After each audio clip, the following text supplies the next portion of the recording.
The sound came first, high-pitched, screeching, tearing through the quiet suburban street like a warning shot. Grace barely had time to register what was happening before a red Ferrari, sleek and monstrous, came hurtling down the road at a terrifying speed.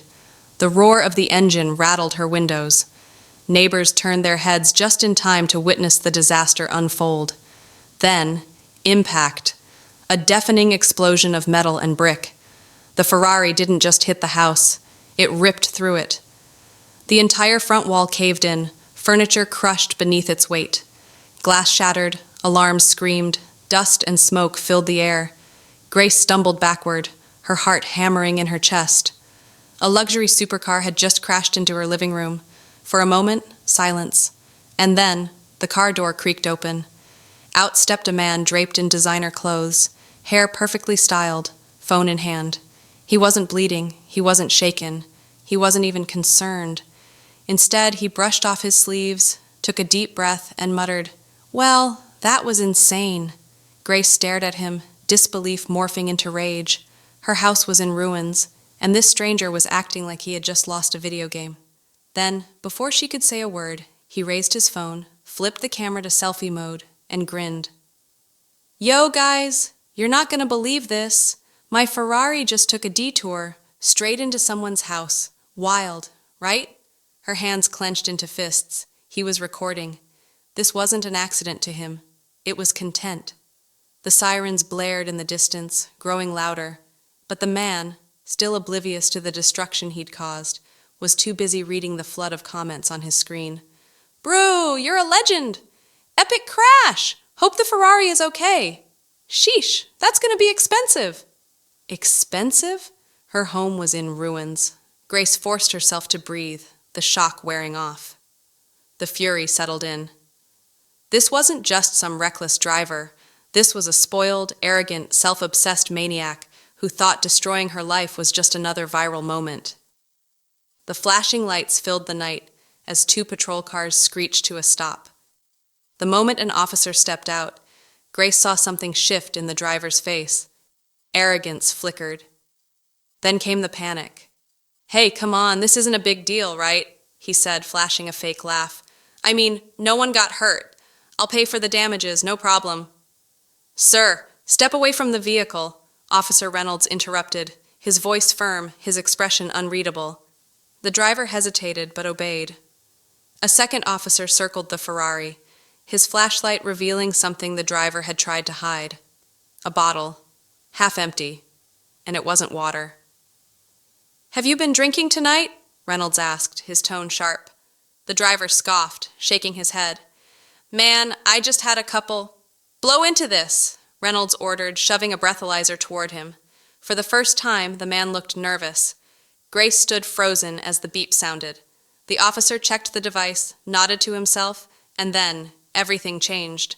"Sir, you're over the legal limit. You're under arrest for reckless driving and DUI." The moment the cuffs clicked, the man's cocky facade crumbled. "No, wait, hold on," he shouted. "Do you even know who I am? I can pay for this. I have lawyers, man." The officers didn't care. They shoved him into the back seat of the squad car like he was nothing. But as Grace exhaled, thinking it was over, something happened, something that made it even worse. His phone, still recording, started blowing up with notifications. His followers, the ones cheering for him, were turning against him. "Dude, you literally crashed into someone's house and you're laughing? Hope you get sued for every penny. This guy thinks he's untouchable. Watch him cry in court." The backlash had begun, and it was about to get a whole lot worse. That night, Grace stayed up, scrolling through news articles, watching the video go viral for all the wrong reasons. But what really caught her attention? The fact that this wasn't his first time. The police records were public. This was his third reckless driving charge, his second DUI. And this time the judge wasn't going to be lenient. But the final twist? His rich parents had bailed him out within hours. The next morning, Grace turned on her TV, only to see his face plastered all over the news. He was out of jail, standing on the steps of a courthouse, smirking like nothing had happened. "I mean, mistakes happen, right?" he said, laughing in front of reporters. The media is blowing this way out of proportion. At the end of the day, it's just a car, just a house. No big deal. Grace felt her blood boil. No big deal? She had lost everything in a single night. But he had made a mistake. He underestimated her. Because while he was laughing, brushing off responsibility, Grace was collecting everything. The footage, the witnesses, the legal documents. And then she filed the lawsuit that would destroy him. But that wasn't even the worst part. No, the real karma came when his own fans turned on him. Sponsorships? Gone. Luxury car brands? Blacklisted him? Social media?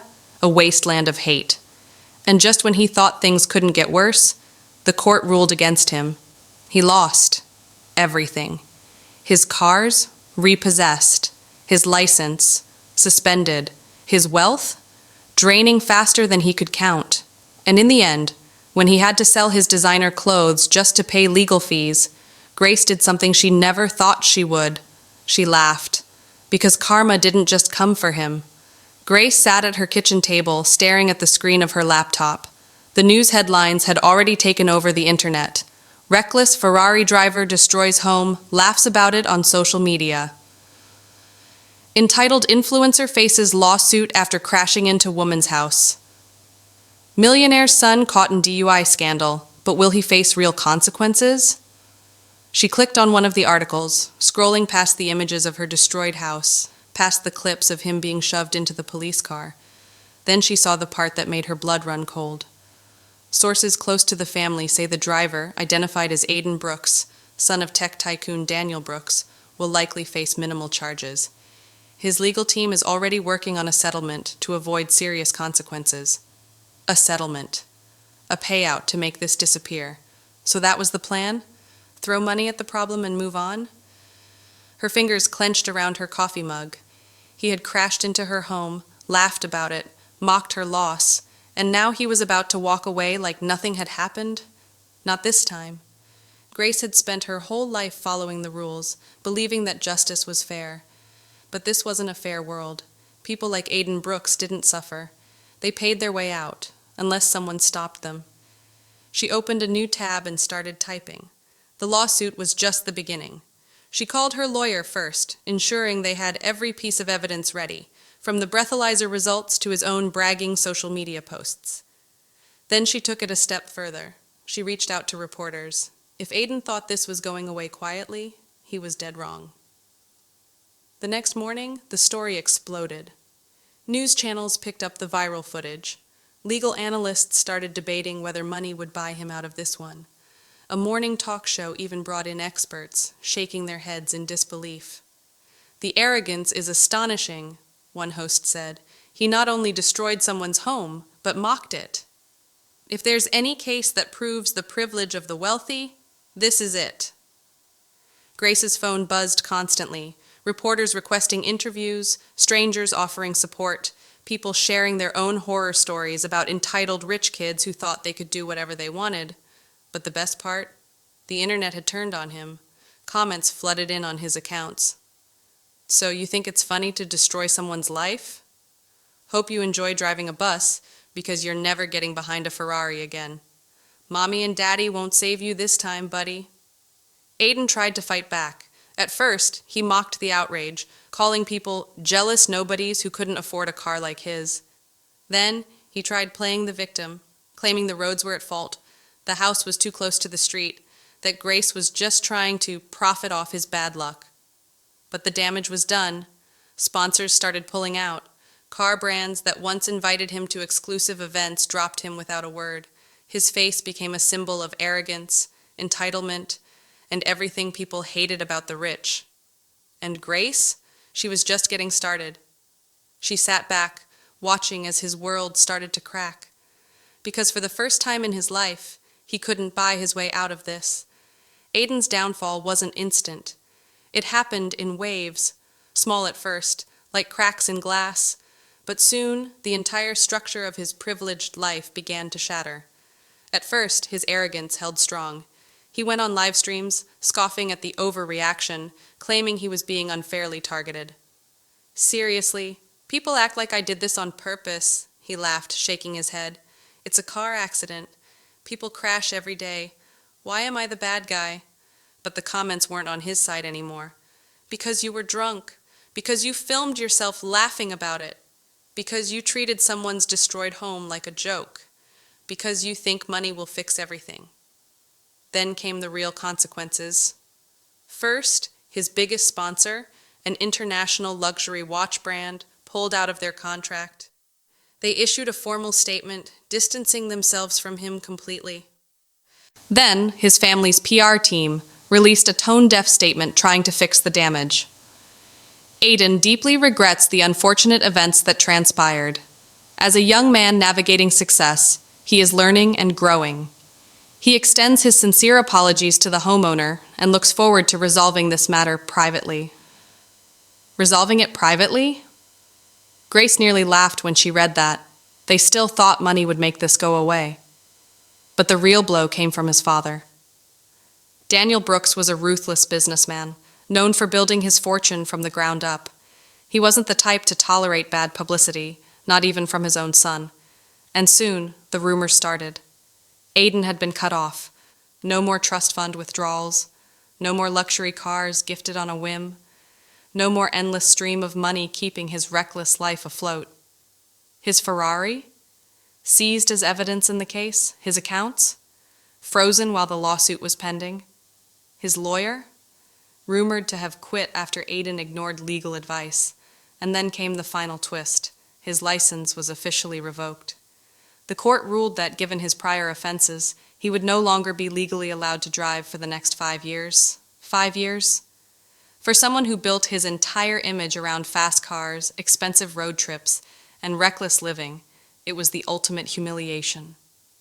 The day the ruling was announced, Aiden made one last desperate attempt to save face. He posted a video, his hair messy, his usual smugness replaced with something closer to panic. "All right, guys, guess I messed up," he said, sighing. "I'm not going to sit here and pretend this isn't bad. The media blew it up, but yeah, I should have been more careful. So, whatever. Lesson learned." But it was too late. No one believed him. And Grace? She wasn't done. Because while he was busy pretending to learn his lesson, she had something else planned. The lawsuit wasn't just for damages anymore. She was about to take everything. Aiden thought the worst was over. He was wrong. The lawsuit moved forward faster than he expected. Grace wasn't just suing him for the damage to her home, she was coming for everything he had left. His legal team tried to negotiate a quiet settlement, offering a payout that, under normal circumstances, might have been enough to make the problem disappear. But Grace wasn't interested in hush money. She wanted justice. She refused every offer. No settlements, no behind-the-scenes deals.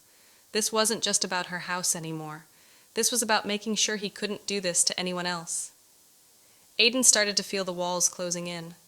His social media accounts, once overflowing with fans worshiping his luxury lifestyle, were now a battleground. His comments were flooded with insults. Every post he made was met with mockery and rage. "Hope you enjoy living in your parents' basement." "No more Ferraris for you, buddy." "How's that learning experience going?" And it got worse.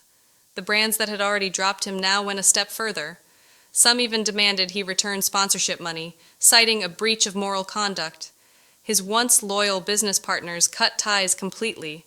Then the final blow landed. His father, Daniel Brooks, went on record in an exclusive interview.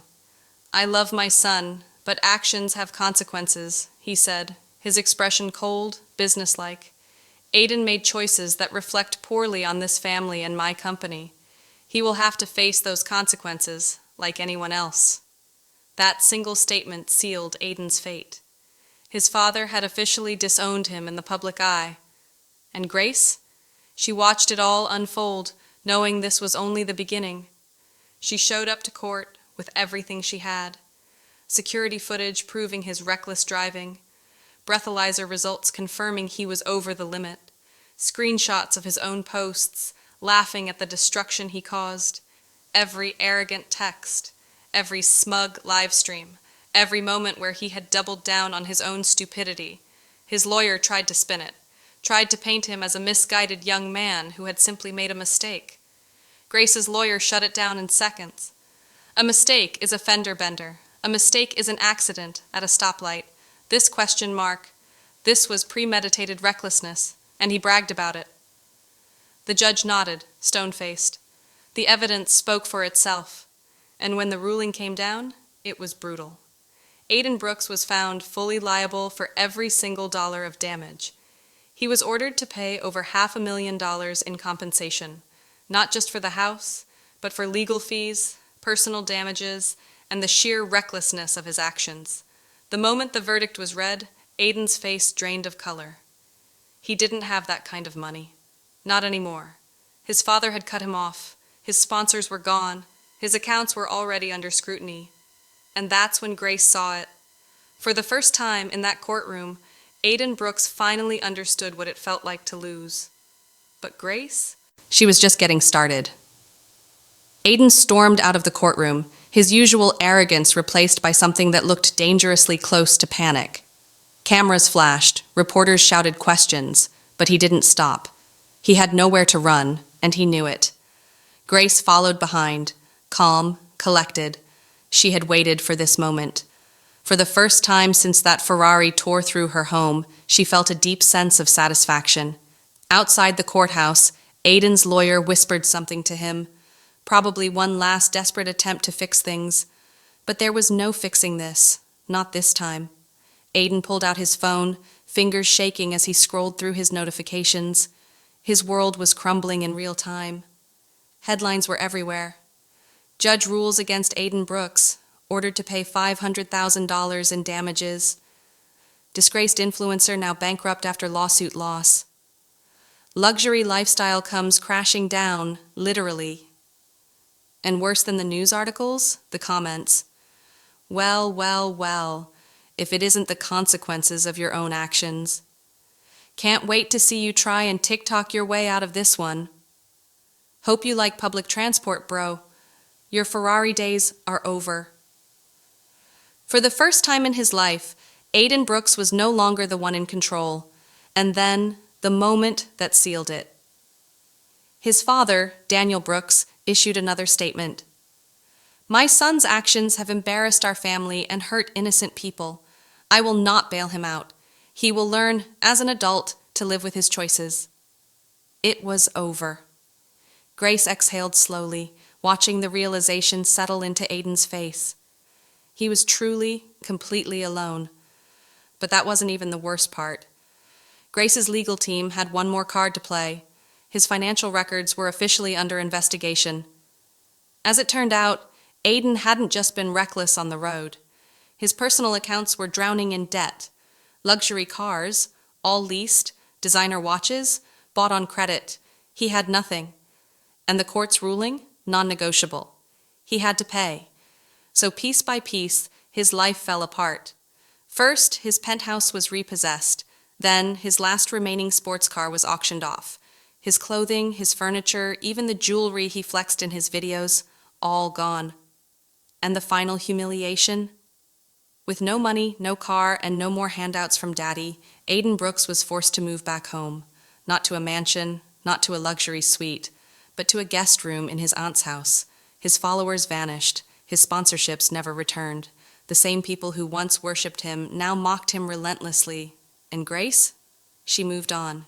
She rebuilt her home, stronger than before. She expanded her business. She turned the worst experience of her life into her greatest victory. And one day, months later, she saw a familiar name trending online. Aiden Brooks. Not for fast cars, not for luxury vacations, but for being spotted working a low-end job at a local dealership, selling cars he could no longer afford to drive. Grace smiled, because karma had finished what she started. Months turned into a year, and life moved on, for Grace, at least. Her home, once reduced to rubble by a reckless millionaire, now stood stronger than before. She had rebuilt it, not just with bricks and wood, but with resilience.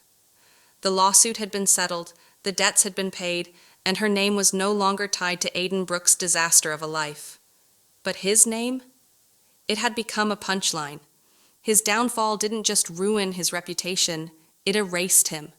The social media pages that once flaunted luxury vacations and supercars were now ghost towns, abandoned and forgotten. His former fans had moved on to the next influencer of the moment, and no one cared about the man who had it all and lost it overnight. Then, one afternoon, Grace received a text from an old friend. Just a single link. She clicked on it. Aiden Brooks had resurfaced, but not in the way anyone expected. A grainy photo, snapped by a stranger, showed him standing outside a used car dealership, wearing a cheap suit, holding a clipboard. The headline above it? Former influencer Aiden Brooks now selling cars after losing fortune in reckless driving lawsuit. Grace read the article, sipping her coffee as the details unfolded. He had lost everything, the sports cars, the designer clothes, the penthouse. Gone. His credit was ruined. His father refused to help him. And with nowhere left to go, he had taken the one job that would haunt him the most, selling the very thing he once flaunted. She almost felt sorry for him. Almost. But then she remembered the way he had laughed when he destroyed her home, the way he had mocked her loss, the way he had believed, without a shadow of doubt, that he was untouchable. And now, he was just another guy in a bad suit, pushing finance plans for cars he could never own again. Poetic. She put her phone down, glancing out the window of her newly rebuilt home. The past year had been a storm, but she had weathered it. She had fought for her justice and won. And now she was living proof that some people fall, while others rise. And Aiden? He was still falling.